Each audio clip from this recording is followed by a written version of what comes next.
Ina mai uwa na maza da mata barka da warhaka, barka da ziyartar wannan shafi na mai suna Isaac Tech TV.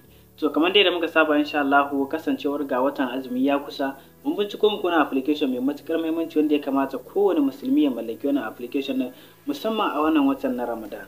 Domin wannan application din yana dauke da wasu ababe masu muhimmanci wanda na tabbatar da cewa za ku yi amfani da su sosai fiye da yadda kuke tsammani. Abu na farko da zan ce shine kai tsaye ku ziyarci Play Store ku rubuta sunan shi kamar haka, kamar ku gani za a baku application din sai ku yi download din shi akan wayar ku.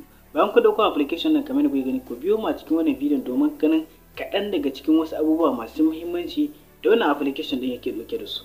Ina mai uwa na maza da mata farka da warhaka, da fatan kowa na cikin koshin lafiya. To kamar da kuke gani idan kuka dauko application din wannan ita ce fuska ta farko da zai nuna muku. So kamar dai da muka yi bayani insha Allah za mu nuna muku wasu abubuwa kaɗan daga wannan application da yake dauke da su masu muhimmanci. Idan kuka zo ƙarshen ƙasa kamar yadda kuke gani za ku ga alamar mantar kamar yadda kuke gani. To wannan gurin shine lokutan sallah ne, kuma wannan application din zai yi muku kiran sallah guda 5 a kowace rana kamar yadda kuke gani ga lokutan sallah nan, kuma idan lokacin yayi shi application din da kanshi zai yi ma kiran sallah. Kun ga hakan zai sa ba za ka dinga makara da asuba ko sallar azhar ko la'asar da dai sauransu. Sai kuma abu na biyu, wannan application din yana dauke da Qur'ani wanda za ka iya karantawa ko kuma ka yi play din Qur'ani ka dinga ji. Misali shi zai dinga karanta ma da kanka kamar da kanshi kamar kuke gani. Idan ka shiga wannan gurin da aka rubuta Qur'an za ku ga gasu nan, za ku ga Al-Fatiha, ga Al-Baqarah, ga Al-Imran da dai sauransu. To bayan kun shiga kamar kuke gani za ku gane su gasu nan da Arabiya. Kun gani idan kana so za ka iya karantawa, idan kuma kana so ka dinga ji ne kawai za ka danna alamar nan kamar da kuke gani.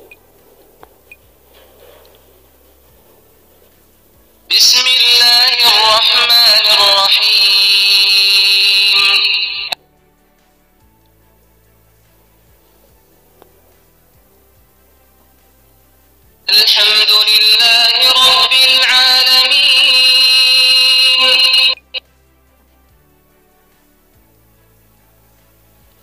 To kamar ne da kuke gani الرحمن الرحيم.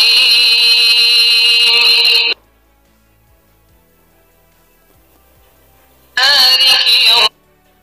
To kamar dai da kuke gani za ku iya karantawa kuma za ku iya danna application din ya dinga karanta muku da kanshi. Sai kuma abu na uku kamar da kuke gani idan kuka zo nan za ku ga waɗannan ababuwan gasu nan, kun gane su ina huce su. To su ma waɗannan ababe ne gaskiya masu muhimmanci wanda za ku ji daɗin su sosai. Yanzu misali inda zan dawo baya kamar kuke gani za ku ga rubuta du'a, to wannan shine addu'a. Idan kuka shiga cikin shi kamar kuke gani shi ma za ku ga addu'o'i gasu nan a rubuce wanda application din zai ba ku damar ku dinga karanta addu'o'i ku koya, ko kuma idan kuna so shi ma za ku dinga danna kamar yadda kuka danna kuka dinga jin Fatiha yi, shi ma za ku iya danna ku dinga ji kamar yadda kuke gani. Idan kuka zo za ku danna nan, bayan kun shiga kamar kuke gani shi ma zai ba ku damar ku dinga karantawa ko kuma ya karanta muku da kanshi. Bayan wannan yanzu inda za mu dawo baya kamar yadda kuke gani, misali idan muka dawo baya, to idan muka zo nan za ku ga alamar tabji nan. To shi wannan idan kuka shiga kamar yadda kuke gani za ka ga kamar tabji ne akan wayarka.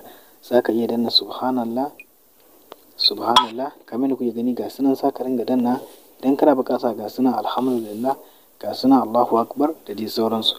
To kun bayan wannan application din yana dauke da kalanda ta musulunci, shine kwanakan wata a musulunci, saboda yawancin mutane za ku ga kuma muna amfani da kwanan wata na bature ne. To kamar da kuke gani idan kuka danna wannan gurin kalanda za ku ga application din ana bada talla, to ku dan yi hakuri saboda haka yanayin shi yake.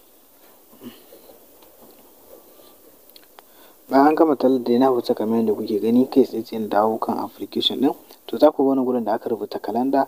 To bayan kun shiga kamar yadda kuke gani anan za ku ringa ganin sunan watanni da kuma kwanakansu. Kamar yadda kuke gani yanzu muna cikin watan Sha'aban ne, muna 28 a yanzu. Kun ga yanzu saura kwana 5 rage mana mu shiga cikin Ramadan. To wannan sune sunan kwanakan wata a musulunci. Sai kuma abu na gaba da application ɗin wanda yake ɗauke da shi shine akwai sunan Allah 100 kamar yadda kuke gani, Ar-Rahman, Ar-Rahim, Al-Malik, Al-Quddus ga sunan duka. To waɗannan su ne kaɗan daga cikin abubuwan da wannan application yake ɗauke da su wanda muka nuna muku, wanda bayan wannan akwai abubuwa da dama masu muhimmanci wanda a hankali kowanne za ku gano shi idan har kun mallaki wannan application ɗin. Kamar yadda kuke gani ga sunan wanda wasu duk ba mu yi ba bayani akan su don saboda ban masu bidiyon ya ɗan yi tsayi. Kuma kamar yadda kuke gani a ƙasa application ɗin za ku ga bidiyo na irin na Laraba da suke ɗorawa na ilmantarwa da wa'azantarwa wanda za ku iya shiga ku dinga ji ko kuma ku dinga kallo da dai sauransu. Da fatan dai kun ji daɗin wannan bidiyon kuma kun ilmantu. Mun gode. To duka ne a nan muka kawo ƙarshen wannan bidiyon, da fatan dai kun ji daɗin wannan bidiyon kun ilmantu. Ku danna mana alamar like sannan ku yi subscribing domin samun sababbin shirye-shirye masu amfani makamantan wannan. Kuma ku yi sharing domin 'yan uwa su amfanu da wannan application ɗin. Mun gode.